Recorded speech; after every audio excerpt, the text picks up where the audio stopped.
So I wanted to do a follow-up to my review of the finale of Season 1 of Knight of the Seven Kingdoms because I found a few articles with relevant information. For example, this one from Entertainment Weekly, a Knight of the Seven Kingdoms co-creator promises finale ending will be addressed as he plots series' future. So the final episode was based on 6 pages of the book, which meant that there was quite a bit of extra material in there. Particularly one larger decision that was quite different from the book. So let's have a look at it. So A Knight of the Seven Kingdoms wraps up its acclaimed first season with a major book-to-screen addition. Prince Aegon Targaryen catches up to his pal Ser Duncan the Tall to officially join him on his cross-country adventures through Westeros as his squire. The triumphant moment is undercut with a brief ending scene involving Prince Maekar, Aeg's dad, and the new heir to the Iron Throne. Well, he's not the new heir to the Iron Throne, that is Prince Valar. Prince Maekar is still very far down the succession. Following the death of Baelor. So I think he's something like first, second, third. I think like sixth in line to the throne at least. So there's Valar and his brother Mataris, is it? Then there's his 2 brothers, Aerys and Rhaegal. So maybe Maekar is still 5th in line to the throne, but he's definitely not the heir. So that's not right. Anyway, Maekar falls into a panic once he realises his son isn't with the royal convoy, confirming that Aeg ran off with Dunk against his father's wishes. Now, this isn't a scene from the original Dunk and Aeg novellas, penned by George R.R. Martin. So in the books, as far as we know, Maekar gave Aeg his permission to go off around the country. So this idea that Aeg's run away, this is completely new. Is this supposed to be book canon as well? I mean, I know George R.R. Martin has said there is book canon and there is show canon. So perhaps they've decided to go a different way for whatever reason. But it does raise the question of how are they going to deal with this in subsequent seasons. So I would say we are attempting to be as compartmentalised as possible. Ira Parker, the series showrunner and co-creator, tells Entertainment Weekly. That's the nature of the novellas. It's not that there are uncertain strings that are pulled all the way through.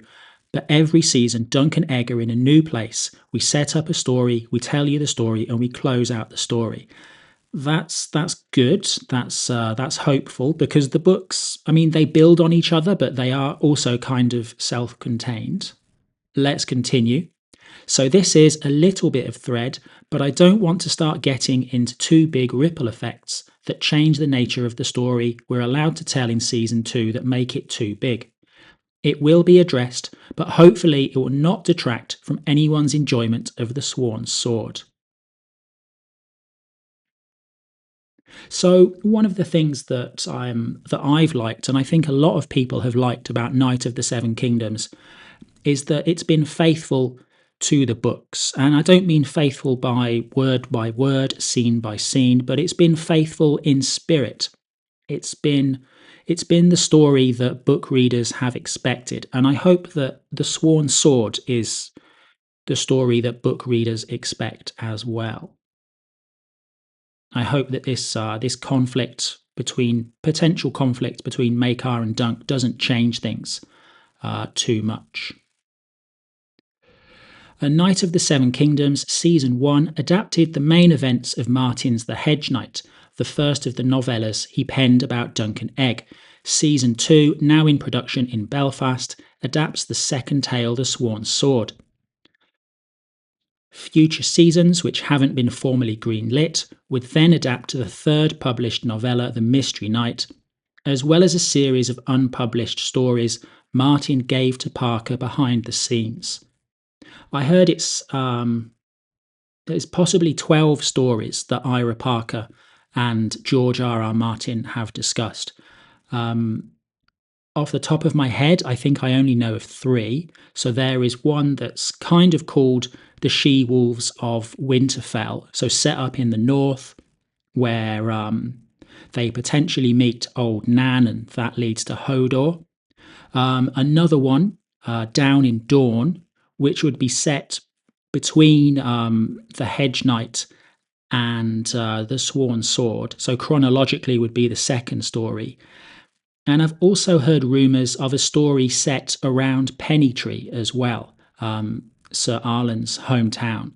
So I only know of 3, but another 12. I mean, realistically, George R.R. Martin's not going to write another 12 Duncan Egg stories. I would love to be wrong, but I just don't think he's going to write another 12 Duncan Egg stories.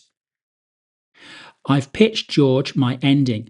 If we get all the way to the end of all his stories that he's done, Parker teases, and he hasn't told me no yet out of hand, so who knows? I presume that the ending is Summerhall, where Egg tries to hatch dragons and Rhaegar is born and everything goes very badly. But so I guess that's a 4th one. So Winterfell, Dawn, Pennytree, and ultimately Summerhall as well. So there's another 8 knocking around somewhere. I'd love it if Duncan Egg went to Essos at one point, for example. The showrunner feels Duncan Egg's entire life stories would make for a great TV series. I'm not sure the end of the 3rd novella is really a stopping place for a series, he adds. It's certainly a stopping place because that is the last one. Yeah, that's the thing. I mean, George R.R. Martin doesn't want the TV show to get ahead of him. He also doesn't want to write any stories and publish them. So what are you going to do, George? And I can wrap my head around it if that is the end, but there's a lot of hope, and I think these guys have a lot to say in the nature of the relationship and how it changes over the course of a life. Yeah, that's really interesting. So they meet, and Egg is he's like 9 years old. In the books, I think Duncan is 16 or 17. And then by the time they get to Summerhall, they're in their 50s, their 60s. So it would be wonderful to see this whole life relationship in a fantasy setting. That would be really good. Okay, let's carry on. Has Parker already subtly alluded to some of these future storylines in Season 1? Fans took particular note of a certain hooded fortune teller who brushed up against Egg at the Ashford tourney and relayed a prophecy about the young prince becoming king, only to die one day in a hot fire with worms feeding on his ashes and everyone rejoicing. Okay, so the hot fire, I guess that is Summerhall, where he tries to hatch those dragons. Worms feeding on his ashes. Is that worms as in worms out of the dirt, or is that worms as in fireworms?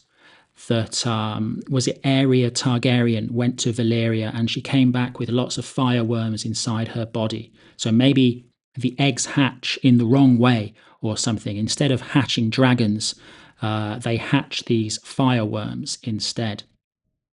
Some eagle-eyed observers have even shared close-up screen grabs of this seer, showing her to have different coloured eyes. That's interesting. Baelor Targaryen and Valar Targaryen apparently also have different coloured eyes. So is this woman a Targaryen, perhaps? I paid extremely close attention to what we were showing, Parker says. Like I was doing all that zooming in. Maybe there was more to show, but that's what we went with. One day I would be very happy to discuss what my intentions are, even though it will probably have completely changed by then. Okay, so there is something going on with the woman who is giving the prophecy. That would be interesting to find out.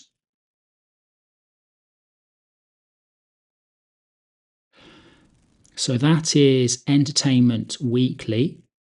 Let's have a look now. Okay, let's have a look now at Screen Rant. So A Knight of the Seven Kingdoms, Season 1's biggest unanswered questions about Ser Duncan was requested by GRRM himself. So this was a scene from the show that I didn't really think about logically altogether. I immediately sort of jumped to the idea that Duncan had never been knighted. So, but let's have a look here. So, George R.R. Martin personally requested how a Knight of the Seven Kingdoms' biggest unanswered questions about Ser Duncan the Tall would be addressed. Whether Dunk was actually knighted by Ser Arlan of Pennytree is a question that goes back to Martin's Tale of Dunk and Egg novellas, which never provide an explicit answer. A flashback in the Season 1 finale of the HBO adaptation offers more insight, as Dunk asks Arlan why he never knighted him. Arlan does not provide a straight answer and does not bestow the honour on his squire. So let's scroll down and carry on. In an interview with Collider, showrunner Ira Parker clarifies that the flashback is not meant to confirm that Arlan never knighted Dunk. So this is the mistake that I made in my episode review. I thought that because Dunk said that Arlan hadn't knighted him, that was always true. But it looks like it's actually intended to be more ambiguous than that perhaps Arlan knighted him after this scene. As requested by Martin, the mystery is supposed to stay ambiguous in the show, and Parker argues that the more important question is if Dunk can earn the title of knighthood, regardless of whether Arlan gave it to him. Check out his comments below. So let's have a look. It's fascinating to me that that's what you got out of that scene. At that moment, Dunk had never been knighted by Ser Arlan, so at that moment, maybe afterwards, between then and his death, he was actually knighted. This is what I just didn't think through before I posted my review. He says, "Why did you never knight me?" And then Ser Arlan dies, and we think it's over. But then he's back, and as far as we know, the continuation of that scene is, "Boy, go get me my sword," and then he knights him. There's no confirmation, one way or the other, coming out of that scene. That's exactly how Mr. R.R. Martin reported it. It remains ambiguous and people can decide for themselves. Okay, so I guess, I didn't really interpret that. I didn't really think that through fully, to be honest. Martin's essential input for the Knight of the Seven Kingdoms Season 1 finale and how Parker honours it ties into why the legendary fantasy author has spoken highly of the adaptation and the genuine collaboration he has with the showrunner, and to be honest, long may it continue, at least for the next 2 seasons. In both the books and in the show, audiences have to make their own decision about whether Arlan knighted Dunk, which helps ensure there is faithfulness and consistency between both versions of the story. So perhaps we're never going to find out exactly whether he's a proper knight or not, whether technically he's a knight, like we saw Brienne become a knight. In terms of whether Dunk has earned being a knight, Season 1 would indicate that he is well on his way to doing so. Jeopardising his own future and protecting the innocent Tanselle from being hurt by Prince Aegon Targaryen is a prominent example of this. The same can also be said for agreeing to take on Egg as his squire, largely because Dunk wants Egg to grow up and become a more honourable man than his brothers. Right, so it's examining the ideals rather than actually looking at the facts and the process as such, I guess. And to finish off, just one more article from Geeks and Gamers. A Knight of the Seven Kingdoms averaging 13 million viewers per episode on HBO. So 13 million viewers, I think that's pretty good these days. Pretty happy with that.